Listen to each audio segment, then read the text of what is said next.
parameters. I'm only going to go in briefly on parameters, but I will, in fact. So without further ado, I'm going to make an idiot of myself, and I'm going to do this totally off the cuff. Let's just say that you've set up a business and you're going to create baseboards for a living. I'm going to create a rectangle, 2-point rectangle. I'm going to make it that way. So that one's going to be 1,200. And then that one's going to be 400.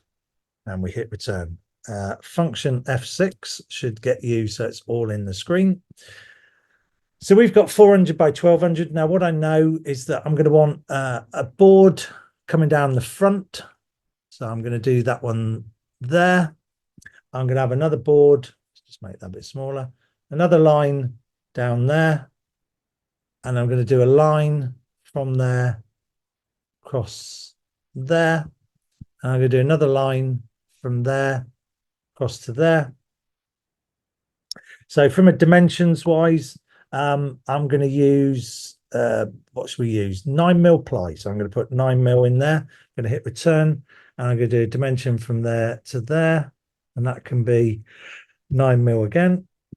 And a dimension from there to there. That can be 9mm. And then we hit return, and a dimension from there to there is going to be 9mm. So we hit return. That's all good, isn't it? So we can create another one, and we can create, let's say, a box in the middle, because I think at 1200 that's going to be a bit big. By the way, I wouldn't actually make a baseboard with only one middle support at 1200 before anybody writes in and says that's ridiculous. Dimension from there to there again is 9mm. And I need to put that in the middle. So I'm going to do a dimension, and the dimension is going to be from there to there. And I'm going to use my fantastic math skills. I know it's, I'll do that on the calculator, 1200 divided by 2. I know that that's 600. So we're going to be 600. And I need to minus the thickness of one of the pieces at the front. So that's going to be minus, so that's 600 minus 9mm, which gives me 591. And that's going to be minus half of a middle bit, which is minus 4.5. So really that dimension there needs to be 586.5 and hit return. So that should put that bang on in the middle. And I can double check that, because if I put a dimension from there to there, this is a thing called driven dimensions. So if I click that, it's going to go, you can't do that because you've already done too many dimensions. But you can create what's known as a driven one. Driven just means that you can't alter that dimension. It will just get driven by another dimension. So that's going to get driven by that dimension there. And that's going to be equal. So I know that's definitely in the center. So that's brilliant. I go off to the workshop and I take a dimension of that piece of wood there. And I know that's, again, it's a driven one. I need to cut a piece of wood at 1182, and this one I need to know the dimension of, because that's going to be 382 millimeters. So I can go into the workshop and I can cut the top at 1200 by 400. I can cut a piece, this front piece here at 400 long. The long piece going down there needs to be 1182, and the bit in the middle needs 382. So off I go to the workshop. I make this baseboard. I sell it to the guy up the road. And he says, that's brilliant. Can you make me another one? And you go, yeah, of course I can. He says, yeah, but this time can you make it 600 wide? And you go, yeah, that's not a problem. Because you think, well, that's all right, because I can just change that dimension, can't I? And I can make that 600. So that's good. But then he says to you, but can you make it in 18mm ply? And you go, oh, damn. So you're going to go around each one of these, and you're going to change that each one to 18mm. I'm not going to do each one because I'm going to lose the will to live, but you get the idea. You're going to do each one. But then he rings you up and he says, oh, sorry, I forgot to say to you, can you do it at a meter length, not 1200? So you think, yeah, that's right, I can change that because that's 1000. So that return. But then I've then got to work out whatever measurement is this 586. I've now got to work that one all out. So surely there must be a better way of doing this. And indeed there is. And this is where parameters come in. If we have a look up here and we go modify, change parameters, we will see that in this box here, we have unsaved, which is this, because we haven't saved it yet. Sketch 1, because we're in sketch 1, because I haven't given it a special name. And all of the dimensions so far I've put in are already in there. So we've got the meter, which is the length of the baseboard, the 600 mil, which is the width, the 18 mil, which is the thickness of that bit of ply, and then 9 mil. So I can change these here. That's not a problem. But if I was clever, what I could do is if I select that one and I go up here and I go copy parameter, that one there is length. So that's 1,000. If I copy that one as well, that's width of the baseboard. And if I copy that one, that's the thickness of the plywood. And this one here, which is that dimension, which is to work it out for the middle. So let's copy that one. So we could name these as opposed to be D1 copy. That could be length, say. That one could be width. That one could be material thickness. Oh, golden rule. No spaces. Okay, when you name things. And the other one is middle distance. So if I do try and put a space in there, it's going to instantly come up as a red. So normal rules. You can either put an underscore or just a capital letter, which will show you the two words. That's middle distance. Okay. So if I now double click that, I can change that now to 1200. Now that's a bit weird because nothing's happened. That's still at 1,000. And the reason for that is that I've changed that measurement, but you can see it hasn't changed that one. So what do I do? Well, basically, instead of that being 1,000, let me just finish my parameters because that ain't going to work. If I double click that, and instead of putting 1,000 in, I'm going to just type the letter L, and I've got length. So I can now do length and hit return. And it's come up with a function 1,200 millimeters. So if I change that one now, instead of 600, I'm going to do that as W, which is width, and hit return. And I'm going to whiz through these very quickly. So that's oh,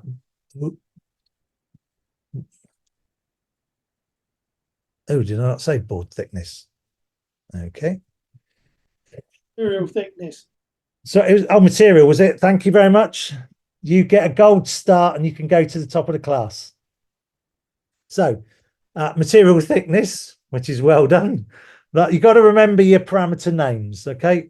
So that's material thickness. I'll quickly do it with that one as well. That'll do material thickness. Do that one as well.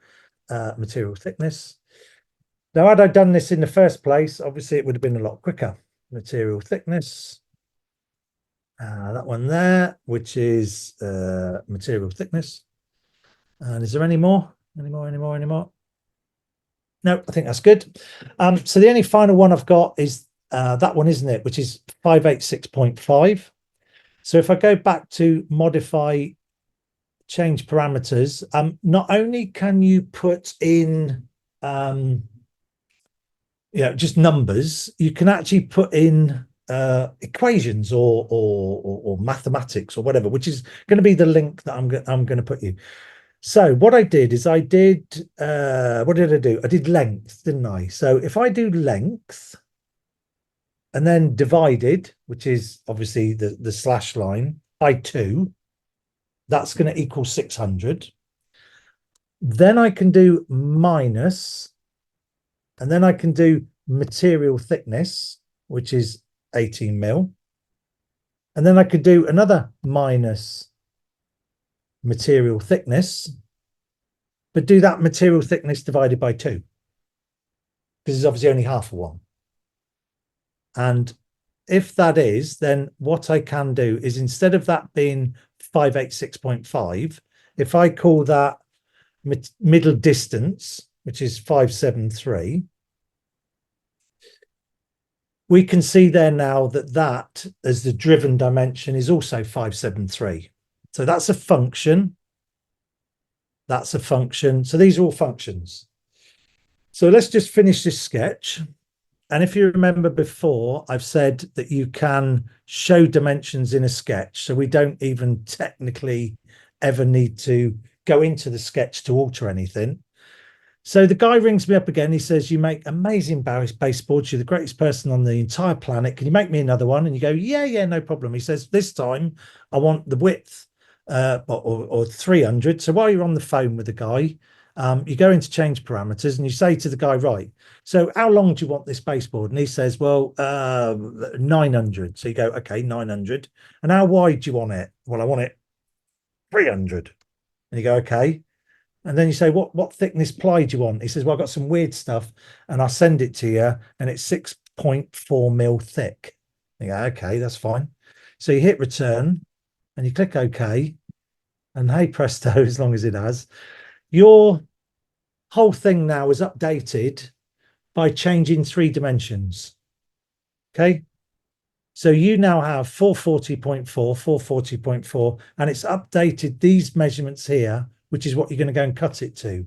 So if you were running a baseboard manufacturing business, this would be the quickest and easiest way for you to take the critical dimensions that you need, and then you can turn it into a producible item without having to go into the sketch and change it lots and lots of times. And I'm 2 minutes and 55 over, but I'm just going to show you one other thing if I can. It actually, if you do this the first time, it's actually even more clever. So I think what I'll do is I'll just create a new sketch very quickly. If I create a sketch and we put it on there, because there's a lot of people that go, yeah, Mark, and that's a great idea, but do you not think that's a lot of hard work? And yes, it is. But if I showed you this, you might suddenly change your mind. You're going to make a 2-point rectangle and you put dimensions in, don't you? There's nobody here that says you would do it any different. You're going to put dimensions in. Now, instead of putting dimensions in, if you, let's say, let's just show it you this way. We put a dimension in there.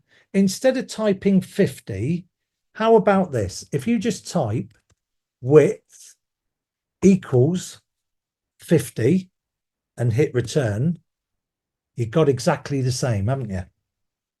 And let's say then you do a dimension there and you say that's drop. So let's say, so we can do drop equals 50. So this is not a massive amount of extra work for you to do, and hit return. Now let's say we want to produce a cylinder, but this cylinder we want to produce half of what the width is.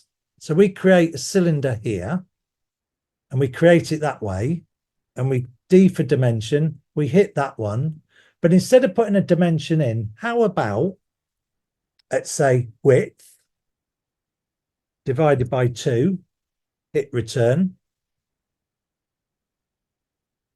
It's a way of how many times have you done something and you've gone, what size cylinder was I using, or what size box was I using? So this now has a function.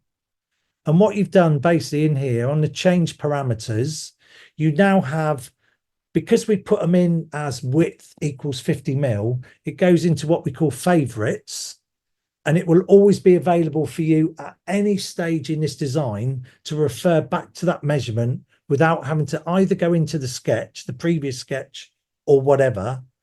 If you're using dimensions and referencing dimensions, then you can use this way. Now, what you find then in the unsaved sketch 1, what you'll notice is dimension 3, which was that cylinder, it shows you the equation that I used. I used width, which was that dimension there, divided by 2. And it gave me a value of 25. Now, I'm not going to go into the real complexities of parameters, but what I will do is if I can just show you this here, which I'll give you a reference to.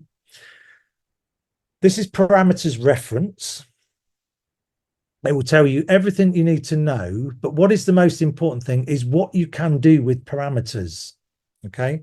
So it says there about the name, you could put an underscore, a double quote, the dollar symbol, blah, blah, blah, blah, blah, but you can't use a space.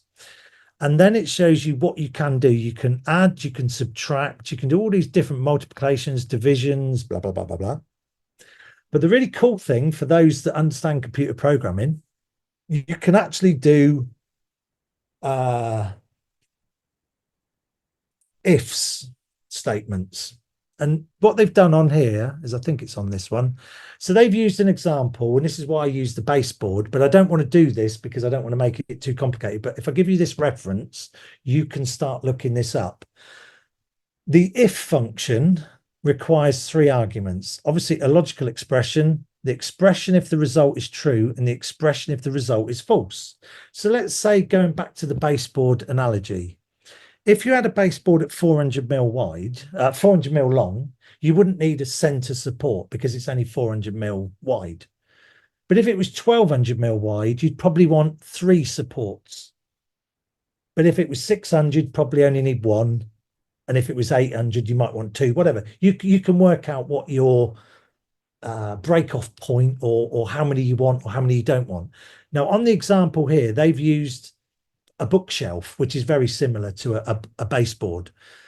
So if your bookshelf height is less than 500 millimeters, you're going to have 2 shelves. But if your bookshelf height is less than 1200 millimeters, you're going to have 3. And then obviously the fallback is 4. So you can go through all here, and if you're good with computer programming and you understand all this stuff, which I don't, it is quite incredible what you can do with parameters. And it's just going to save you work if you're going to mass produce something, or you might want to use it in the future, or you want to use some kind of mathematics for it. So hopefully that's a taster for parameters, and it might encourage people to use them a little bit more.